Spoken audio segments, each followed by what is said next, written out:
is, like, be so for real right now. Like, you know, can't you just be like us a little bit? Like, it just be normal. I think that's like where people are coming from with a lot of those comments, you know, to get on the bandwagon of criticizing things that she does. One thing in particular that drives me effing crazy, and I don't know why this bothers me so much. I don't know why, but I fucking hate when she refers to Prince Harry as H. Oh my god, I don't know why it bothers me, but like in the interview with Drew Barrymore, she was like, I'll have to tell H.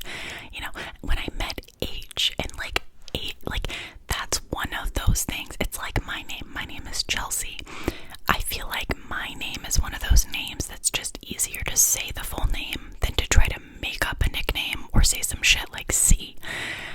And so her saying, like, to me, I feel like Harry is just easier to say than H. Like I don't know what the fuck. Like, and so many people feel the same way as me. Like, I don't know why that bothers me so much.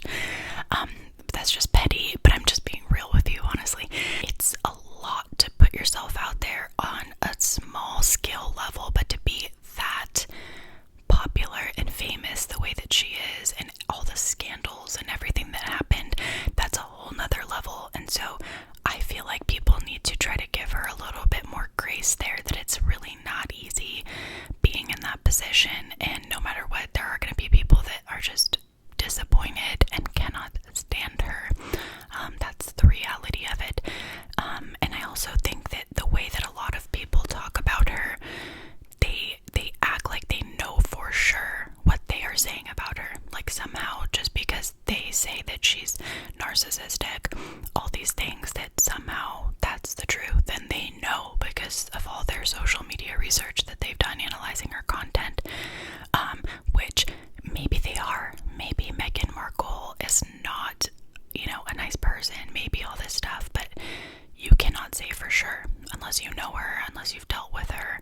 We just need to, like, stay grounded in that way. That I think we're getting kind of lost in the fact that because this is all online, it can feel like you have somewhat of a right to just be unhinged and say all these mean things.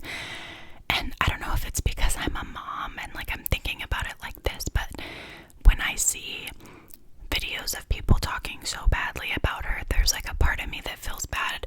Oh, it's because that person or whoever it is wanting views, so they're purposefully being, you know, kind of unhinged with their opinion.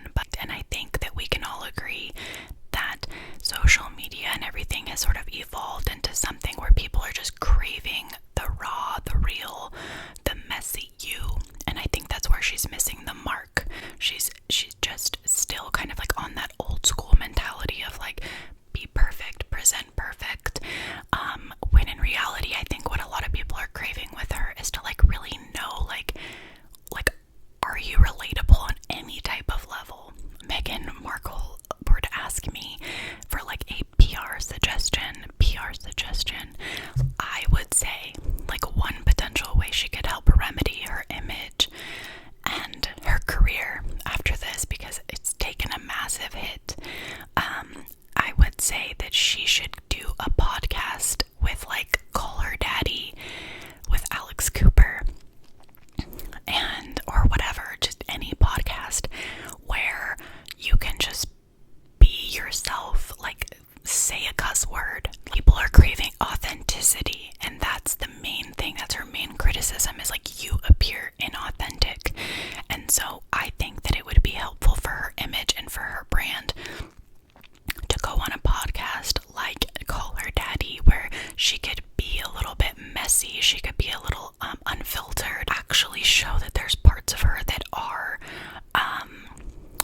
like, show the imperfect parts of her. And I think that that's what drives a lot of people crazy, is that they feel like you're just presenting perfect. Maybe she is, but you know, historically most people aren't. My PR suggestion is that she should go on a podcast, say a couple fucking curse words,